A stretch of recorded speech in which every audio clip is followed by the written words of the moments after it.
आजचा टॉपिक आहे abdominal blotting.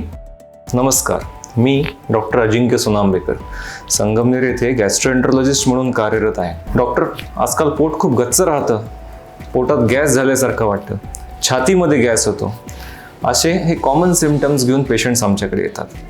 बऱ्याचदा पेशंट वेगळ्या कारणासाठी आलेला असतो आणि पेशंटचे नातेवाईक देखील ही तक्रार सांगतात, डॉक्टर एखादी गोळी लिहून देता का हो? बरं, आता गॅस होतोय म्हटल्यावर असं जर तुम्ही डॉक्टरांना सांगितलं, कधी कधी आमच्या मनात देखील धडकी भरते, कारण हे सिम्पटम खूप वेग आहे. छातीत गॅस होणं हे हार्ट अटॅकचं देखील लक्षण असू शकतं.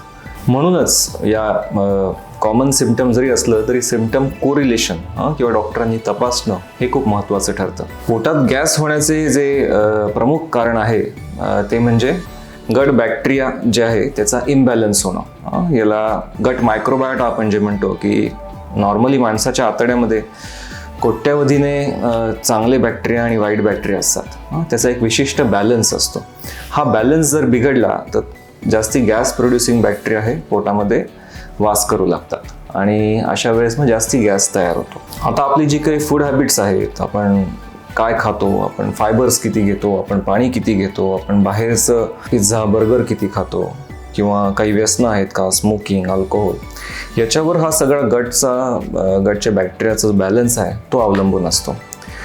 बऱ्याचदा घरगुती उपाय झाले की जसे की ताजं दही खाणं, पाण्याचा वापर वाढवणं, किंवा घरचंच जेवण करणं, बाहेरचं खाद्यपदार्थ टाळणं, कोल्ड्रिंक्स, बिअर, स्मोकिंग हे सगळं बंद करणं, या किरकोळ गोष्टींनी देखील आपण गटचा जो बॅलन्स आहे, बॅक्टेरियाचा बॅलन्स आहे तो रिस्टोअर करू शकतो.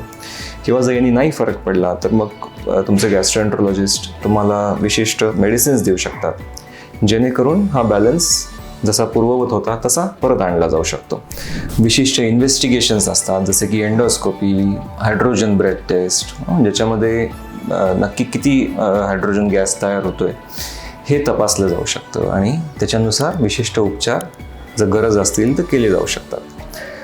तात्पर्य की खूप कॉमन सिम्पटम आहे, घरगुती उपायांनी जर फरक पडत नसेल तर वेळेत तुमच्या गॅस्ट्रोएंटरोलॉजिस्टला भेटा आणि वेळेत बरे व्हा.